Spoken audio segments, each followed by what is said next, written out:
every soul across the world.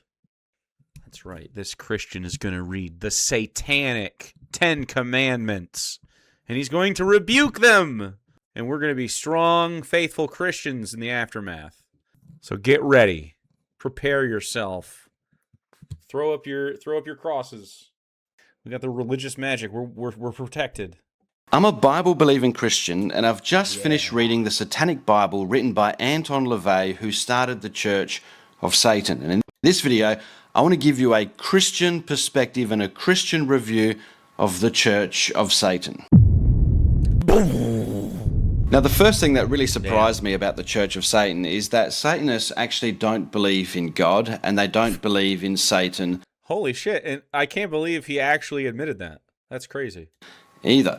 Satanists in the Church of Satan, as well as the Satanic Temple, are actually atheists. They don't believe in God or Satan at all. That really surprised me. And the foreword to the Satanic Bible was written by the high priest of Satan that succeeded Anton LaVey, and he himself, in his foreword, says that he is an atheist, and Anton LaVey was an atheist as well. Incredible. Yeah, I've never seen a Christian actually admit that that's true. They always usually go with the salacious, like, they believe in it and they worship Satan. They're eating babies. But, yeah, they're just atheists that like to sort of, like, test the religious freedom limit, essentially. And I honestly believe some people just really fucking love ritual and woo-woo and shit, and aesthetic. I found that really interesting. Now, that doesn't mean that their religion isn't satanic. It most definitely is. But they claim that they don't actually believe in Satan. I found that quite interesting. They claim it? I think he's a little skeptical of that, which is interesting. View Satan as being symbolic, as being representative. And you've got the 9 satanic statements at the beginning of the Satanic Bible. Let me read them to you. The first one says this: Satan represents indulgence instead of abstinence. Now, in Christianity, we're taught to abstain from the lusts and desires of the flesh. But in Satanism, they're taught to indulge in those lusts. Yeah, I would say it's a materialistic hedonism, an acknowledgement that our life on this material earth is finite and there are few pleasures in which a human can indulge. And I think if you do so safely, you should have access to all of them. This includes drugs, by the way.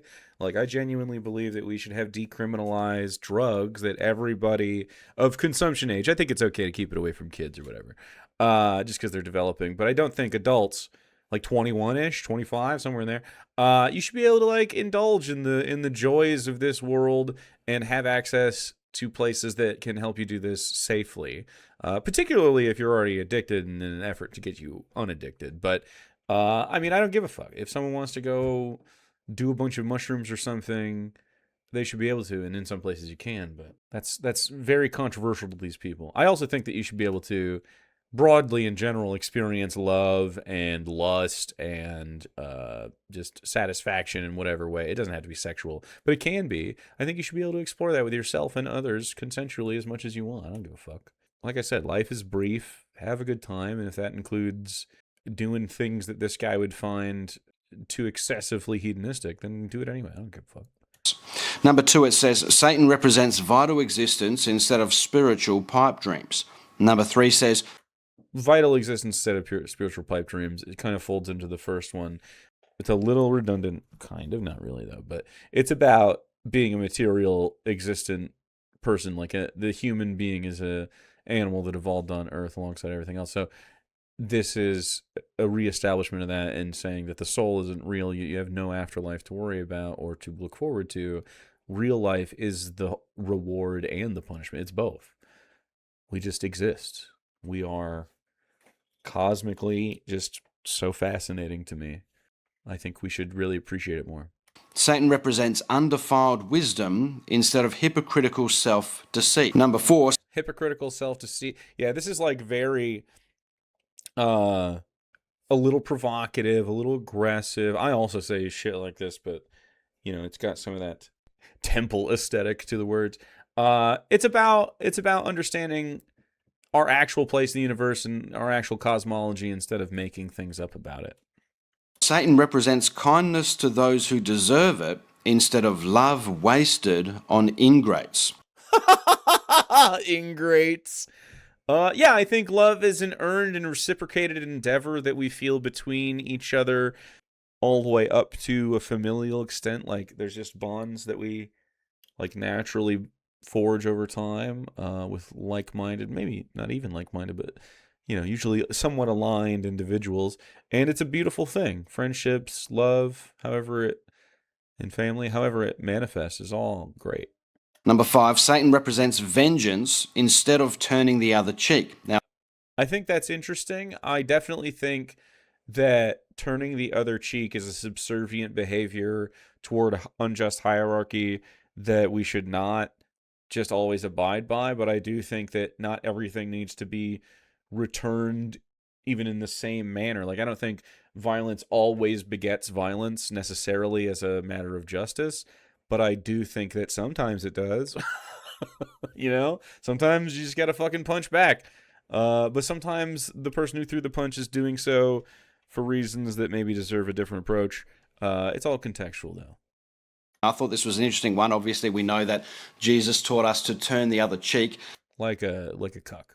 But as you read the Satanic Bible, you'll realize pretty quickly that Anton LaVey seems to have misunderstood Jesus' teaching.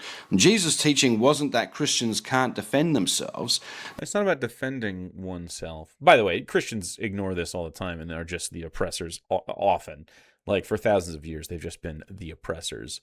And so this turn the other cheek thing is like when someone you are oppressing tries to fight back, turn the other cheek. Like, the power dynamic has shifted since this writing. Jesus' teaching was really about when you're insulted, turn the other cheek, right? Insulted? No. I'm pretty sure the example he uses is explicitly like a physical assault, right? Eye for an eye. You've heard it. Said eye for an eye, tooth for tooth. But I tell you, do not resist an evil person. Even if one slaps you in the right cheek, turn the other cheek. Literally, what? You're not a good Christian. What the fuck? This is not insult. Do not resist an evil person. It literally says don't defend yourself. If anyone wants to sue you and take your shirt, hand over your coat as well. Don't even resist. If anyone forces you to go 1 mile, go with them 2 miles. Give it to the one who asked you. And do not turn away from the one who wants to borrow from you. This is a very, very extreme idea of giving away all of your stuff. Every single, like the way they talk about socialists, every single one of you Christians should be in sackcloth and you should have no worldly possessions if you really actually believe it. I don't think a single one of you will be able to get into the kingdom of heaven. It'll be like trying to put you through the eye of a needle. Oh shit. Obviously, as Christians, we're allowed to defend ourselves. You see that all through the Bible, people defending themselves, and we're allowed to defend others. In fact, we're obligated to all through the Bible prior to the New Covenant. Defend others. When people have attacked me in the streets as I've been street preaching, I have defended myself and also defended others. I've got no problems with that whatsoever. And sometimes the person attacking me Yeah, I also disagree with Jesus. You should be able to defend yourself. But you are supposed to believe Jesus. You have to turn the other cheek, brother. It's hurt. Let's keep reading here. It says, Satan represents responsibility to the responsible instead of concern for psychic vampires. No. Psychic vampires. Damn. That's a lot to interpret in your commandment that's otherwise been pretty straightforward. What the fuck is a psychic vampire to anyone? That is so broad. What a category. Number 7, Satan represents man as just another animal, sometimes better, more often worse, than those who walk on all fours. Agree. This should have been up with the other ones. This exact commandment has been said like 4 times, in different ways. Like, we're expressing the same exact thing a bunch, and that's okay, Satanists. Who, because of his divine spiritual and intellectual development, has become the most vicious animal of all. Now, I totally agree with this, by the way. I totally agree with the sentiment. I find this particular statement hard. If you like stuff like this, you might like my new book. That's right, my new book, which is coming out. I can tell you nothing of it except for the acronym. The acronym of the book, at least right now, is FATOH. FATOH. That's the teaser right now. That's all I got. That's all I can tell you of my fantasy heist book. But if you do like stuff like this, genuinely, you will get some sentiment similar to that from at least one character. To accept, because here we're told that human beings are just like any other animal, right? Yes. Now you can tell. No. They are alike to every other animal, but they are unlike every other animal in which they are more evil or capable of it. I just said that. Here from reading this that the author believes in some kind of evolution. We're a little bit more developed than the other animals. But if evolution was a little bit more developed, I think we're in one way developed. Like, would you say a shark is more developed than you for its environment? Or are you as developed as a shark in the ocean as a shark is relative to itself? You know what I mean? It's all relative, bro. We're just smart apes. True, why is it that only humans have developed like this? Right? It makes no sense to me. If evolution was true and we are really the product of evolution, why aren't there other creatures like human beings that have similar capacity to think and reason and to... Let's be 100% honest. There could be 5 other species on Earth with full sapience, language, everything. And this motherfucker with his Christian barbarism would call all of them animals anyway that lacked the true God, and they were all like fucking different. Like they could be like fucking horse people and bird people and fucking lizard people and just fucking other kinds of people. It wouldn't matter. They already do it now. They do it now with fucking regular people. This is not a good argument for you to make when it wouldn't change your mind. For a Christian to say this, it's like, okay, so if there were a bunch of other people, would it move the needle at all on your belief of God? And you'd be like, no, of course not. So why are you even making the argument, idiot? Do things like human beings? I think that's a big question mark to be put over the top of the theory of evolution. So many animals do things like human beings. Are you serious? Have you ever seen like birds like make a nest? That's just like human beings do. You ever seen them feed their young? Us too. You ever seen like squirrels work together or fight, or raccoons snoop around for stuff, or I don't know, man, a lizard enjoying a warm rock, apes picking bugs off each other? We're all social creatures. We're all the same and we're all different. It's really neat, right? We're on an alien oasis in the middle of the fucking black space. It's so crazy. Did you know that they found a brand new like astrological body from the early universe? This is 100% true. They found literally black hole stars from the primordial universe, like 100 million years in. That's so crazy. They're like suns the size of solar systems, or were, and they gave off light. Yes, black hole suns. They gave off light brighter than suns because they were black holes surrounded by packed helium, nitrogen, hydrogen, like packed gas, but it wasn't fusion. It wasn't nuclear fusion like a sun. So interesting. This is the universe you live in. You can learn this stuff and be like, whoa, can't believe it. But instead you're like, I think this thing a person wrote a long time ago is right, and I'm going to look at anything else. Number 8, it says this: Satan represents all of the so-called sins, as they all lead to physical, mental, and emotional gratification. Now, this is really interesting because it seems as though, on the face of it, this is saying that Satan and Satanists are allowed to indulge in all of the sins of the flesh, all of the sins as they lead to the physical, mental, or emotional gratification of the sinner. Now, it does say... Yeah, that's a little more broad than I would do it. I would add a little consent tag to my particular religion of Satanism if I were to make one, but, otherwise I tend to agree. Say in the book that, you shouldn't harm children and that sort of thing as you continue reading the book, but... see, there you go. This here would seem to contradict that because this is saying that, Satan represents all of the so-called sins, as they all lead to physical, mental, or emotional gratification. No, all sins that do lead to physical, mental, or emotional gratification. And then later on they caveat about violence against others. It's, whatever. Number 9, the last one, and this one I think is really silly. It says this: Satan has been the best friend the church has ever had, as he has kept it in business all these years. Now, that's funny. To me, this makes no sense whatsoever. In what sense has Satan kept the church in business? The threat of him and hell and all of the things that Satan represents? It's like your big thing. No Satan, no sin. It doesn't matter. Makes no sense whatsoever, right? And think about it logically. Okay. I'm not a Christian because of Satan. I don't know any genuine Christian who is a Christian because of Satan. This may come from the misconception that people have, that they think that Satan is the one that is going to torment people in hell, according to the Bible. That they think that that's what the Bible teaches. No, you teach culturally that Satan and his works lead people to hell where they are tortured, sometimes in pop culture by devils and stuff, but it's ultimately like, oh, Satan, changes this person's heart just like they did with Job or whatever. Like, that's the claims you make. You can't, it doesn't sound like you can say, like, in your fiction, you can't really keep the world intact of your world building, and that's a really big flaw. If you like solid world building, you might like my new book. But that's not actually true. When you read the Bible carefully, Satan doesn't torment anyone in hell. Satan himself is actually going to be tormented in hell. The one that does the tormenting is God. Oh, the good guy is the torturer for eternity. Oh. I mean, yes, ultimately the buck stops with God, but I think traditionally most people think through the will of God, hell is allowed to exist and the devils do his bidding.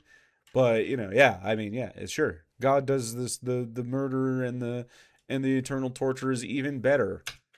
Like, how can you even argue that creature is an all-loving entity? Christians are so fucking weird. Like, if I described this to you, you would say that it's like an evil Cthulhu, I have no mouth, but I'm a scream type thing. Like, this is fucked up. If you read the Bible carefully, you will see that it's God that torments the wicked, including the devil and his angels, in hell for all eternity. The devil and his angels is really interesting because it means that God made the angels who do not have free will, because if they did have free will, they would be human and have souls, and this is the distinction that a lot of Christians make between them. Like, they don't have free will; they're like pure souls or whatever that God like knows. Anyway, God made them intentionally to fall into hell and heaven, and even have a Satan. The lore makes no sense. The only way the lore makes sense is if the twist is God's the bad guy. You need to that needs to be the rewrite. Let's start a Reformation church. And I'm not a Christian because I was afraid of hell or afraid of the devil. Or That's not fucking true. Pascal's wager is right there, and you all use it. Are you a sinner? Are you a fornicator? The Ray Comfort special. Have you ever stolen?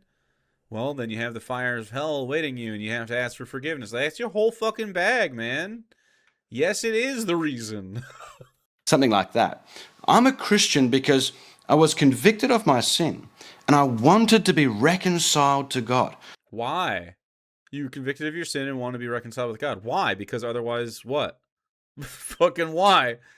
I was drawn to God. I felt this drawing to God. I wanted to be reconciled to Him, and I wanted to be forgiven of my sins. So that what wouldn't happen? Hello, man? And of course, when I heard the gospel that... Dude, I just realized he's wearing Under Armour and Reebok, and I just can't abide. Pick one. You can't dual logo like this, in my opinion. Jesus died on the cross for my sins. I put my faith in that, and that's why I am a Christian. And I don't go to church because I'm afraid of Satan or something like that. I go to church because I love God, and I want to worship Him, and I want to be around other people who want to do that as well. But why? Because you want to have your sins reconciled so that you don't burn forever in the lake of fire, which is the threat of hell. I mean, man, it just seems like you're really fucking upset about the evil God that you worship. That's strange. Don't know if this really makes any sense, this last statement in the 9 satanic statements. Yeah, I'm Christian because I'm worried about my soul, not because I fear hell, right? Yeah, exactly. Now, some of the content of this book is quite graphic. Not like in the Bible. Nothing graphic in the Bible. Don't look it up. And it's really written for shock value, to shock people. Let me read to you some of the things that it says. This is in the first book of the Satanic Bible called the Book of Satan, chapter... Dude, I feel like T.J. Kirk would really fucking love this book, does he? 1, beginning at verse 6, it says this: I dip my forefinger in the watery blood of your impotent, mad Redeemer, and write over his thorn-torn brow, the true prince of evil, the king of the slaves. And then in verse 10 it says, I gaze into the glassy eye of your fearsome Jehovah and pluck him by the beard. I uplift a broad axe and split open his worm-eaten skull. Damn. Pretty metal.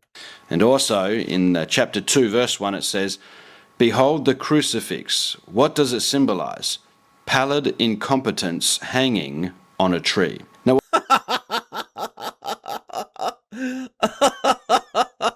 obviously, as a Christian, I find this extremely offensive, but I also find it laughable. I mean, the guy who wrote this right now is burning in the flames of hell. You just said that wasn't the reason that you were fucking scared. Like, shut up. Here it is, immediately. I don't really care about that first threat that comes out of your fucking mouth. Yes, you do. It's the whole thing. It's the whole bag, man. God has a gun to your head. He's like, I'm going to pull the fucking trigger unless you say you love me. Do it right now. And you're like, yes, God, I love you. Like, you're celebrating spiritual Stockholm syndrome? Ridiculous. And he's going to be there forever. So this man was just a fool. Not forever, until the end of days. It's not even forever. It's only until Jesus washes the world with his cleansing blood, which is not a weird or fucking graphic thing to say at all. Okay? That's just being a Christian and normal, okay? To be cleansed in the blood of a dying dead man? To touch his handholds? So nice. To write such language. To say that Jesus was impotent. He's a gusher. Is ridiculous. Jesus specifically said, Jesus isn't impotent. He's fucking tumescent as hell, dude. He's turgid as fuck. What are you talking about? My God's not impotent. He's bricked up for days, bro. Nobody takes my life from me. I lay it down of my own accord. I have the power to lay it down, he said, and I have the power to raise it up again. Yeah, but he didn't. He didn't have the power to stop it. It was a lie. He doesn't do anything in the whole time. It's dumb. It's dumb. Why does an all-powerful God need the analog device of a human sacrifice in order to cleanse sin from a world that he fucking created? Why is God so powerless to cleanse sin from the world? I don't understand. Can a Christian tell me? Any Christian would love to have a conversation with you about God's power set, because I don't think you understand it. The only way a Christian can come out consistent on the topic of God is if they understand and realize that at the end, God's evil as fuck, malevolent even. And so the very fact that Jesus remained on the cross when he was able to bring himself down actually shows us that Jesus was incredibly strong. Stupid. And incredibly powerful. No, it doesn't. That he died shows how powerful he is. Stop. I don't know anyone who could, continue hanging on a cross when he had the power to actually remove himself from that particular situation. It says here, it talks about his worm-eaten skull. Now, this is ridiculous because Jesus wasn't buried in the ground. When Jesus was buried, he was buried in a tomb. Jews don't bury people in the ground, at least not back then. They buried them in tombs, and they wrapped them in cloth, and they came and they anointed their body with, incense. And you don't think he would decay? And perfumes and things like that. The idea that the worms were eating his skull is ridiculous. It's not actually historically accurate. When you said Jesus' skull was worm-eaten, it wasn't historically accurate. But notice as well that it seems as though Anton LaVey, and the devil himself obviously, because he's claiming to speak for the devil in this book, that he doesn't believe in, actually knows that Jesus is God. See, Satan knows that Jesus is God, and it's clear here that he calls Jesus Jehovah. So for me, this is, yes, it's offensive, but I also think it's laughable in one sense as well, because the person who wrote this was powerless to prevent his own death, let alone take on God himself. Yeah, everybody is. What? Everybody is powerless to not die. And now the man is burning in hell for that you said you didn't fucking care about. All eternity. Yeah, from your loving and just God that you are saying is so cool. Like, what?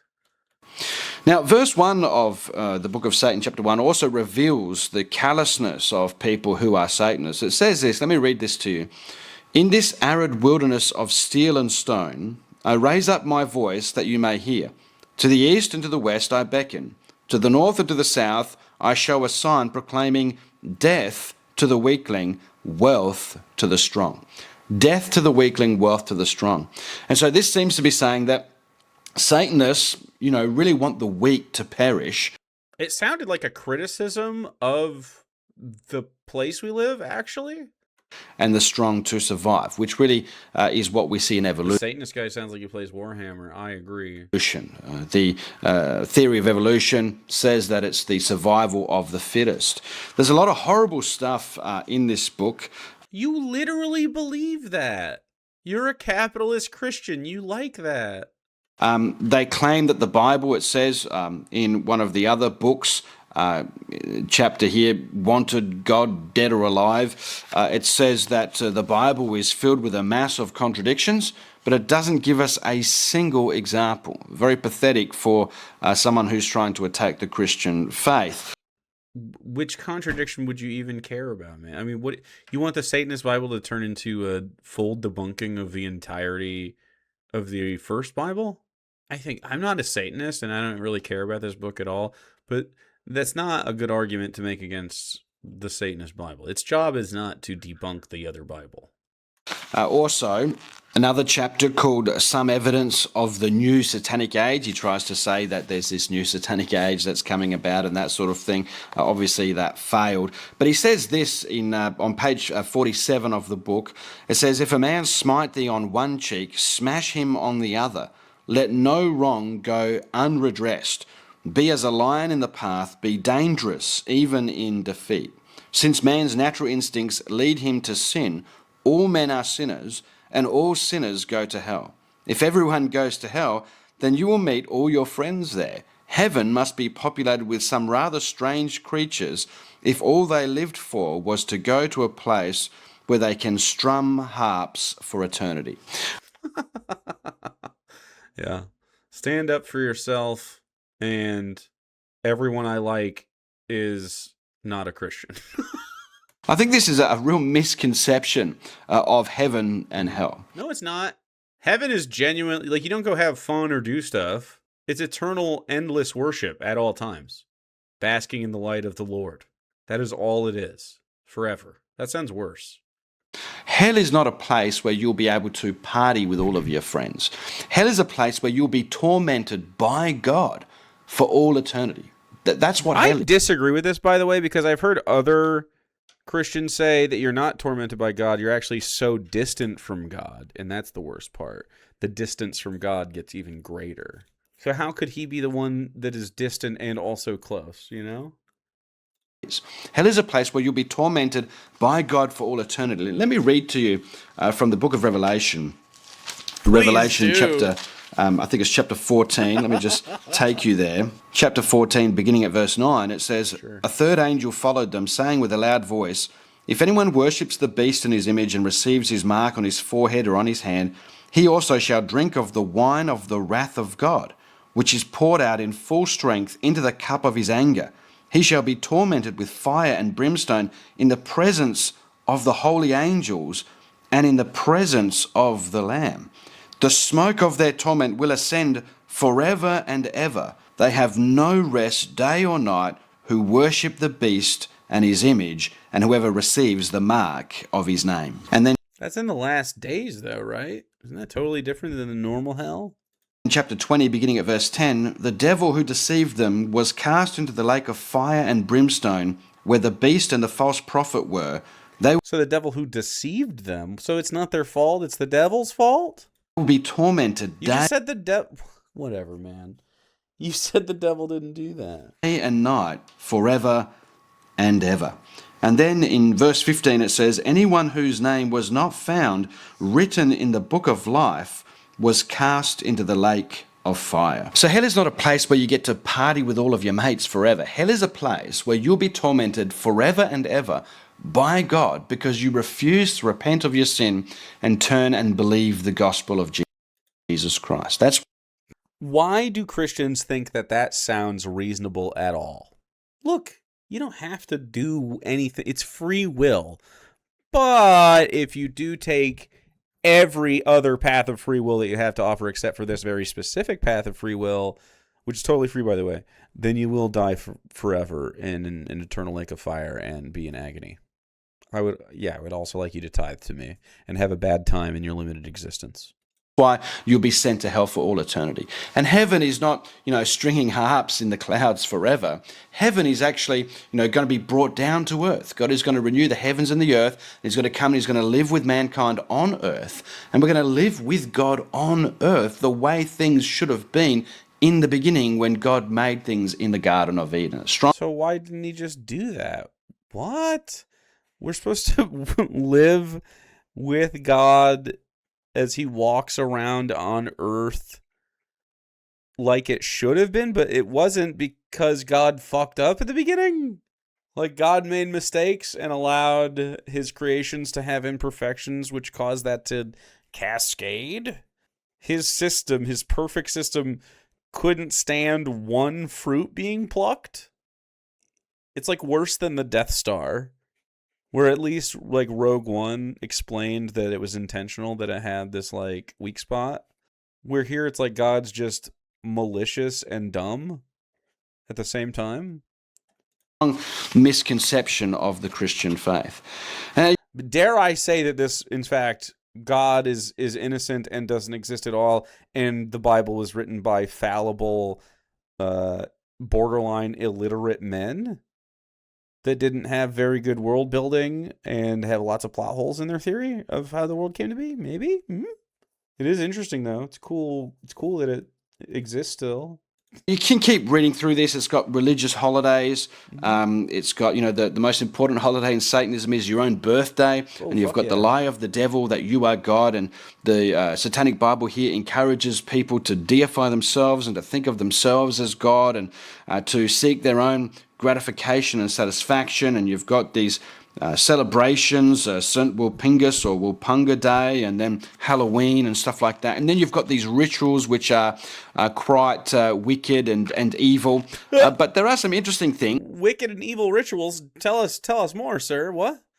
I don't know what this Pingus is. You've got the pentagram. It talks about that. I thought this was interesting that they believe we got the pentagram on the back here, and you've got the Hebrew symbols there. They believe it spells out Leviathan, who they say represents the devil, the serpent of the watery abyss, and I think that's correct.